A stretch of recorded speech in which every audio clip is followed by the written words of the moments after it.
विजय बहुत परेशान था। उसे समझ में नहीं आ रहा था कि वो इस परिस्थिति से कैसे निपटे। वो अपनी माँ को बहुत चाहता था, किंतु उसकी पत्नी और बच्चे उसकी माँ से बहुत दूर भागते थे, क्योंकि उसकी माँ की एक आंख नहीं थी, साथ ही उसकी कमर भी 90 अंश पर झुकी थी। वैसे वह अपना काम सब खुद कर लेती है, किंतु फिर भी वो उसकी पत्नी और बच्चों के लिए हमेशा खटकती है। दादी, आप ऊपर के कमरे में जाओ, मेरे दोस्त आ रहे हैं, विजय के बेटे निखिल ने बड़े बेरुखी से कहा। पर बेटा, मैं तो यहाँ बहुत दूर बैठी हूँ, विजय की माँ ने बहुत प्यार से कहा। नहीं, आप उनके सामने मत रहो, वो मुझे चिढ़ाते हैं, निखिल ने जोर से डांटते हुए कहा। क्या हुआ निखिल, क्यों चिल्ला रहे हो? विजय की पत्नी दामिनी ने किचन से ही आवाज लगाई। देखो ना माँ, ये दादी यही ड्राइंग रूम में बैठी है और मेरे दोस्त आ रहे हैं, निखिल ने शिकायत भरे लहजे में कहा। माँ जी, आप ऊपर चली जाओ, क्यों हम लोगों को लजवाती हो? दामिनी ने बेटे का पक्ष लेते हुए कहा। बेचारी सरस्वती चुपचाप उठकर जीने के सहारे ऊपर जाने लगी। कमर झुकी होने के कारण उन्हें ऊपर चढ़ने में बहुत परेशानी हो रही थी, किंतु वो पूरी ताकत से ऊपर के एक अकेले कोने वाले कमरे में जाकर बैठ गई। विजय बाजू के कमरे से सब सुन रहा था। उसे कष्ट हो रहा था कि उसकी माँ को अपमानित होना पड़ रहा है, किंतु वो असहाय था। अगर वो कुछ कहता है तो पत्नी और बच्चे उसका विरोध करने लगते हैं। दूसरे उनके तर्क भी सही लगते हैं।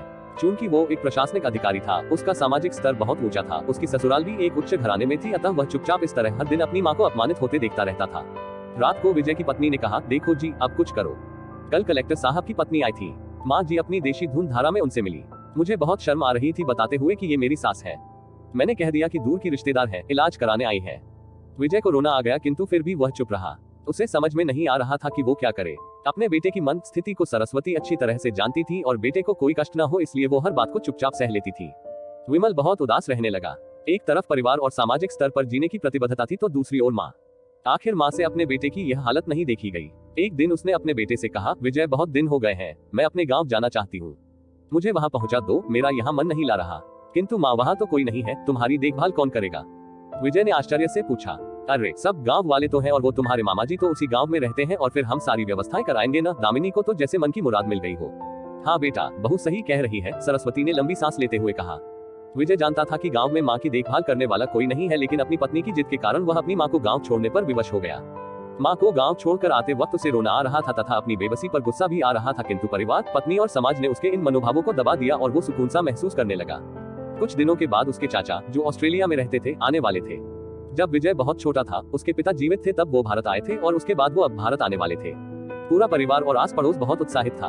ऑस्ट्रेलिया से विजय के डॉक्टर चाचा आ रहे थे। डॉक्टर सुरेश ने जैसे ही घर में कदम रखा, सबने मिलकर बहुत उत्साह से उनका स्वागत किया। क्यों विजय भाभी नहीं दिख रही, कहाँ है? डॉक्टर सुरेश ने उत्सुकता पूर्वक पूछा। जी, वो गाँव में रहती है, यहाँ उनका मन नहीं लगा, दामिनी ने सपाट लहजे में उत्तर दिया।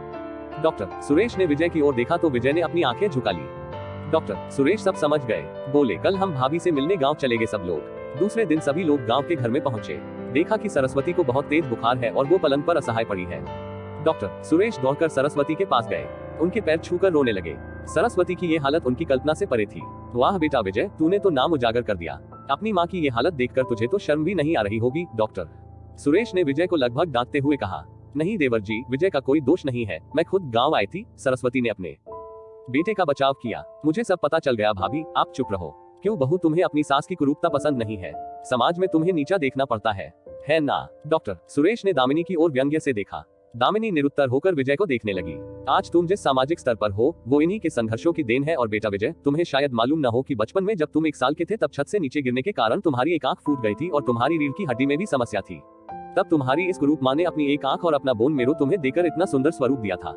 दामिनी बेटा, इतने सालों तक संघर्ष करके बेटे को प्रशासनिक अधिकारी बनाने वाली इस संघर्षशील औरत की तुम लोगों ने यह दशा कर दी।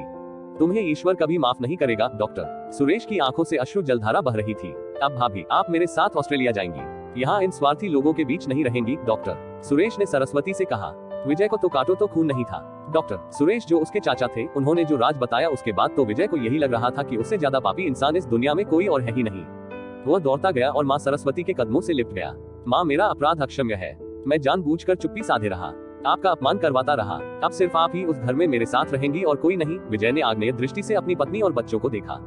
दामिनी को भी बहुत पश्चाताप हो रहा था, किंतु उसकी हिम्मत नहीं हो रही थी कि वो सरस्वती से आंख मिलाए। सरस्वती ने दामिनी की मन स्थिति को समझकर उसको पुचकारते हुए अपने पास बुलाया और विजय को डांटते हुए कहा, खबरदार, जो मेरी बहू को मुझसे अलग करने की कोशिश की तो तुझे ही घर से बाहर निकाल दूंगी। दामिनी और बच्चों ने सरस्वती के पैर पड़ते हुए अपने व्यवहार पर माफी मांगी और माँ के हृदय ने सबको माफ कर दिया।